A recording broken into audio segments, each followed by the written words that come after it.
Chers tandémistes, bonsoir. Très heureuse de vous retrouver pour ce nouveau fabuleux destin de femme. Et toujours pour m'accompagner dans cette émission, ma complice Isabelle Didier-Olliel. Bonsoir Isabelle. Bonsoir Galite. Comment vas-tu ? Très bien, merci. Alors je suis ravie de te retrouver ce soir pour ce nouveau fabuleux destin. Alors on va traverser l'Atlantique, s'intéresser à une nouvelle personnalité.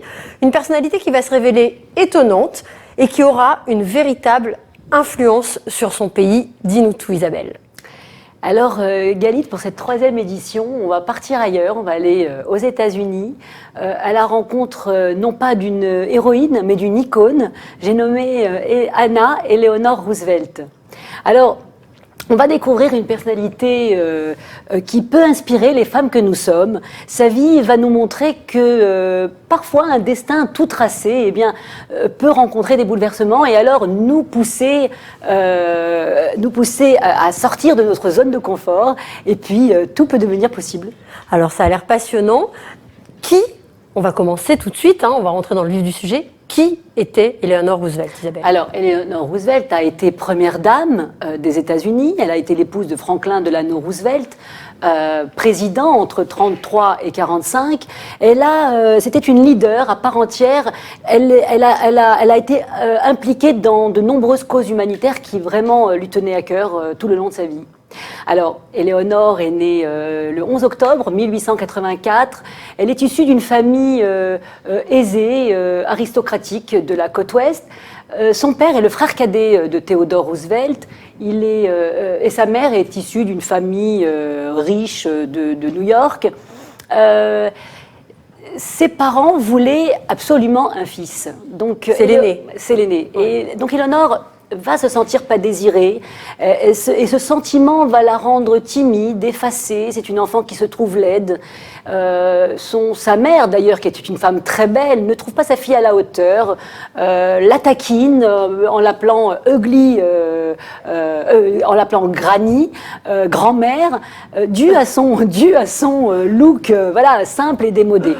Elle n'était pas dans les canons de beauté. Non, c'est ça. Et puis son apparence, elle n'était pas populaire, Eleanor. Ouais. Donc on se moquait d'elle, et c'est là, je voulais dire, on l'appelait de Ugly Duckly, le vilain petit canard. Ouais.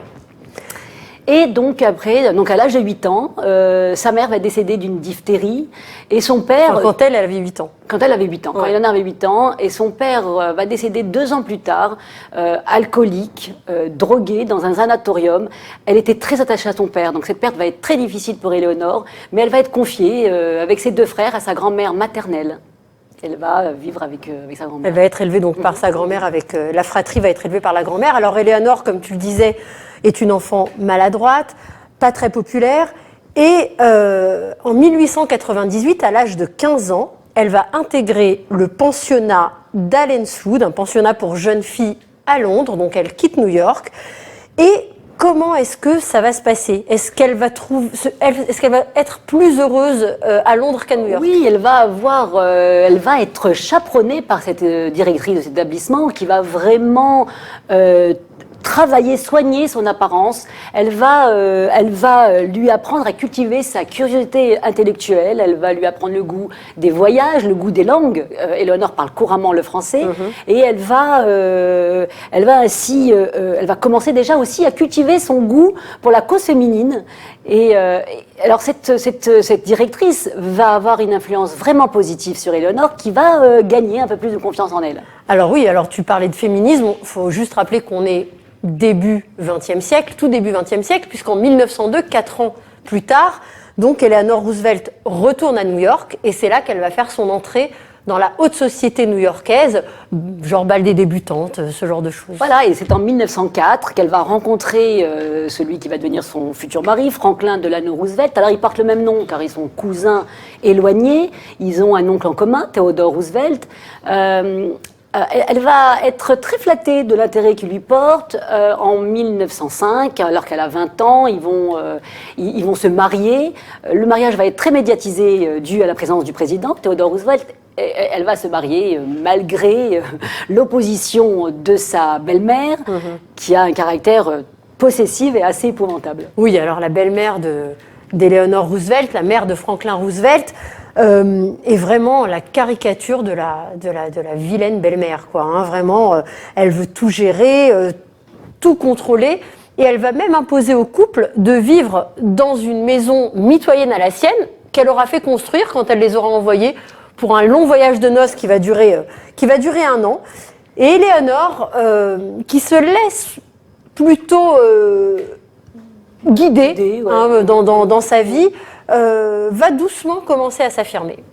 Oui, au départ, elle va vivre gentiment, elle va suivre gentiment la carrière de son mari, mais c'est une période où elle n'est pas heureuse, où elle se sent pas à sa place surtout, et puis elle est surtout souvent enceinte. Et oui, parce que il faut dire que la pauvre, je sais pas, elle va avoir 6 enfants en 10 ans, donc c'est pas un sentiment, hein. Elle est tout le temps enceinte au début les premières années de son mariage. Ouais. Ils vont perdre malheureusement un enfant en bas âge. Et puis, ces premières années de mariage sont donc vraiment plutôt des années de dépression pour Eleanor Roosevelt. Et au bout de 14 ans de mariage, elle va faire une découverte qui va plutôt tout chambouler. Oui. Alors en 1919, soit 14 ans après son mariage, alors qu'elle pensait vivre avoir une famille modèle avec ses enfants et son mari, elle va découvrir dans la valise de celui-ci des lettres échangées, des lettres d'amour échangées entre lui et sa secrétaire. Alors sa secrétaire à elle, ouais, donc qui s'appelle Lucie Mercer. C'est une relation qui aura duré quand même pas mal de temps, entre 14 et 18. Donc c'est pas une petite amourette. Non, bon, une relation installée. On sait aussi que c'était aussi un coureur de jupons. Mais bon, alors là, sa vie s'effondre. Vraiment, elle est bouleversée et elle décide de divorcer. Évidemment, elle est confrontée à l'opposition de sa belle-mère, qui se mêle toujours de tout, mais surtout, bien sûr, de son mari, et parce qu'il sait que ça va nuire à sa carrière. Donc, bon, finalement, elle décide de rester, mais ils vont faire chambre à part, et ils vont devenir, en quelque sorte, des partenaires. Des partenaires politiques, c'est une sorte de pacte qu'ils vont signer. Et en 1921, alors qu'elle a 37 ans, survient le deuxième grand bouleversement de sa vie, puisque son mari tombe malade, et on va lui diagnostiquer ce qu'on pense être à l'époque une polio. Et il y a seulement quelques années, on penche plutôt vers un syndrome de Guillain-Barré qui se traduit vers une paralysie des membres. Alors, en public, il était sur des béquilles, mais en privé, il était constamment sur une chaise roulante. Et Éléonore va le soigner avec dévouement. Ouais. Elle va vraiment... Malgré tout, elle va vraiment être là. Oui, elle va vraiment être là. Elle va vraiment l'aider à traverser cette crise majeure dans l'existence de tout individu. Elle va devenir ses yeux, ses oreilles, ses jambes. Et elle qui se disait gauche, incapable de prendre la parole, elle va s'exprimer en public, elle va le représenter à travers le pays, et elle va lui faire des sortes de brèves, de synthèses, en lui rapportant j'ai été dans le Sud, j'ai rencontré des femmes, elle voudrait avoir plus de place dans la société, enfin voilà, ce genre de choses. Et donc, c'est donc à ce moment-là, donc, quand son mari tombe malade et qu'elle est forcée d'aller d'être un petit peu ses jambes, comme tu disais, ses yeux, qu'elle va commencer à jouer un vrai rôle. Alors, un vrai rôle politique d'abord, dans la campagne victorieuse de son mari. Donc en 1932, Franklin Delano Roosevelt est élu pour la première fois président des États-Unis. Ensuite, dans la vie politique carrément du pays, puisque on a l'impression, là, à ce moment-là, vraiment qu'elle trouve enfin sa place, qu'elle se sent... qu'elle trouve un sens, ça donne un sens à sa vie, et enfin elle se sent à l'aise. Et c'est donc la première First Lady aussi qui va donner une vraie dimension à ce rôle, un peu plus que la godiche de service. Elle va lui donner une dimension politique, une dimension médiatique. Elle va faire partie du cabinet du présidentiel, du cabinet présidentiel, et puis elle va avoir aussi son propre cabinet, son propre secrétariat, et elle va avoir un vrai rôle politique à jouer. Elle va contribuer aussi à la popularité de son mari, parce que finalement, c'est peut-être elle la vraie star du couple. Alors, sa popularité à elle est très forte, et notamment en 32-33, lors de l'élection de son mari à la présidence, il y a plus d'articles sur elle que sur lui. Ouais. Et pourquoi ? Eh bien, parce qu'il y a une jeune journaliste à la maison de presse, Lorena Hickok, qui va l'admirer, la mettre sur un piédestal, et qui va considérablement booster sa carrière et son image. Alors, Éléonore, femme extrêmement énergique, extrêmement active, qui se déploie tout azimut pour la justice sociale et l'émancipation des femmes. D'abord, elle voyage à travers le pays, où elle est les yeux et les oreilles de son mari, en faisant des rapports détaillés de ses déplacements. Elle a été l'une des premières à défendre les droits civiques des Afro-Américains, des travailleurs américains, des jeunes, des pauvres, des femmes. Et elle a été l'une des premières. Elle a également soutenu des programmes financés par le gouvernement pour les artistes et les écrivains. C'est ça, parce que ce qu'il faut dire, c'est qu'on est en pleine dépression. Dans les années 30. Exactement. On est juste après la Grande Dépression. Donc il y a tout à reconstruire dans le pays. Tout à fait. Donc Éléonore a encouragé son mari également à nommer plus de postes fédéraux à des femmes. Elle a tenu des centaines de conférences de presse à un moment où les femmes étaient généralement exclues des conférences de presse de la Maison Blanche, hein, ça c'était important, voilà, il n'y avait pas de femmes. C'est ça. Et puis Éléonore a également tenu une chronique qui s'appelle My Day, où elle raconte aux Américaines ses journées, où elle partage ses positions sur un large éventail de questions politiques et sociales, et puis elles peuvent la questionner. C'est interactif. Donc c'est quand même très avant-gardiste, on est dans les années 30. Et oui, et finalement, Éléonore, c'est plutôt une nana complètement ingérable pour l'époque. Elle se met à dos les conservateurs, les conservatrices. Tout le monde pense qu'elle en fait, enfin en tout cas chez les conservateurs, on pense qu'elle en fait beaucoup trop, qu'elle en fait des tonnes, qu'elle ne devrait pas se mêler de tout ça, de politique. Et qu'elle devrait surtout se contenter d'être aux côtés de son mari et de... La presse conservatrice la dénonce comme une Amazone, voulant instituer un gouvernement de jupons. D'autant qu'après le New Deal en 1929, la grosse crise économique, il n'y a plus d'emploi aux États-Unis. Il y a un chômage massif. Alors les conservateurs voudraient que les femmes retournent au foyer. Et là, elle dit, il n'en est pas question. Les femmes ont conquis bien des choses. C'est pas pour retourner torcher les bambins. Ouais. Donc elle va également s'engager contre les discriminations dont est victime la population afro-américaine et la ségrégation. Elle s'engage contre les lois anti-lynchage dans le Sud. Là-bas, on la qualifie de la reine de la nation noire, et son mari, d'un autre côté, reçoit du courrier la critiquant. Elle n'a pas la cote partout. Ouais. Alors là, on arrive au moment de la Deuxième Guerre mondiale et elle va peser...